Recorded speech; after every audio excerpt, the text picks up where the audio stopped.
Virgin ka pa? Joke lang po. Hindi. Syempre po yung mga... Hindi, syempre pag ginawa mo yun, di ba parang, minsan nakaka-relate ka dun sa eksena.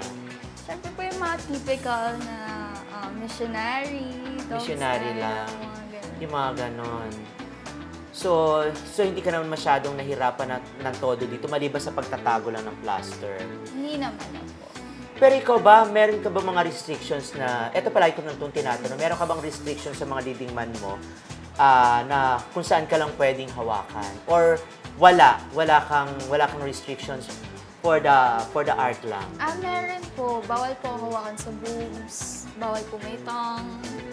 Depende na lang po sa story kung kailangan po talaga. Pero yun po talaga yung pinakabawal ko. Bawal po ang hawakan sa puwet at sa boobs po. Bawal hawakan sa puwet. So, saan ka lang pwedeng hawakan? Dito lang? Dito lang. Dito lang. Sa side. Mga ganun sa likod. Pwede kang sa bunutan na ginaganon ka. Nasa bunutan ka naman. Sa bunutan na po ako sa eksena.